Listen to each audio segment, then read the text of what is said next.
Hey, what's up, everybody? Jemai Webster coming to you from South Florida here in Fort Myers, where it's a new year, new season, new Sox, and one big reason to get hyped. Major League Baseball's Spring Breakout. It's the talk of the town here in Florida, as well as out west in Arizona. But what is the Spring Breakout, and what's so special about it? Let's slide right in. So a couple of months ago, Major League Baseball announced its plan to launch a new spring tradition called Spring Breakout. And to break it down, it's basically the All-Star Futures game, but jacked. We're talking full rosters of top-tier prospects talent from all 30 farm systems competing in 16 games during spring training. So gone the days of waiting until July for all the fresh faces of the future to showcase their skills. It's all happening right now. And since it's the first time since 1901 that the league has tried something like this, we all have our questions about what to expect. So let's break it down, starting with how this whole thing works. Between all 30 clubs, there will be 16 matchups, and 3/4 of those games will be paired with a Major League spring training game to make it a doubleheader. Those 12 games will go for 7 innings, and the other 4 matchups have the option to extend to 9 if both clubs agree. No extra innings otherwise, so games could possibly end in ties.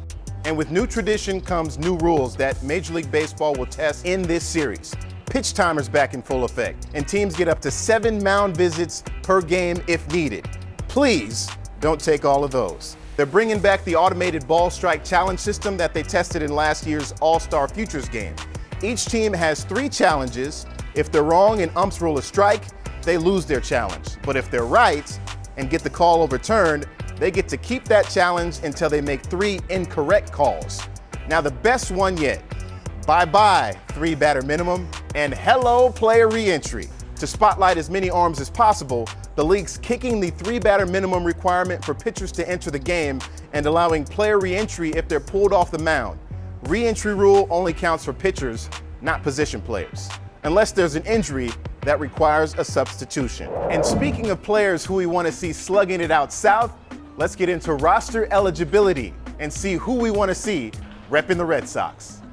Each roster can have between 23 and 27 players, and the core team of guys are coming from MLB Pipeline's top 30 prospects list. So basically, guys with rookie eligibility going into the 2024 season will be the heart of the team. Then there's also a shot we see some Major League rookie experience grace the roster as well. So any Major League rookie who hasn't reached 131 at-bats, 50 innings pitched, or 45 total regular season days active on a Major League roster can get added to the mix. The Sox are stacked, so let's break down our top spring breakout prospects. We've got Kyle Teel, first-round draft pick for Boston in 2023 and already making his mark in Double-A. Kid dominated High-A Greenville, batting .377 with a .938 OPS and 53 at-bats. His average pop time, 1.9 seconds, which is just a bit faster than Baltimore Orioles young star Adley Rutschman. Next up, Nick York, drafted 17th overall in 2020, currently ranked 6th in the Red Sox system by SoxProspects.com. York played in the All-Star Futures game in 2023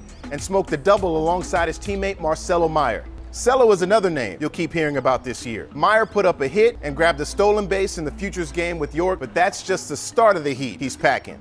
Marcelo was drafted 4th overall in 2021, and last year he became the youngest Red Sox draftee to get called up to Double-A in over a decade. And let's not forget about Boston's #1 prospect in the pool, Roman Anthony. In 2022, he batted .306 in just 72 at-bats, and with his 35 ABs in Portland, he put up a .343 average. 19-year-old flew up the prospect rankings because of his hard hit percentage, contact rate, and swing decisions. And also, he's only a teenager. There's plenty more Sox talent to get excited about, so make sure you catch it all when they break out against the Braves on Saturday, March 16th at 1 o'clock with full coverage on NESN and NESN 360 from right here at JetBlue Park. I'm Jemai Webster. Peace. PNC Bank, rooted in communities, big and small.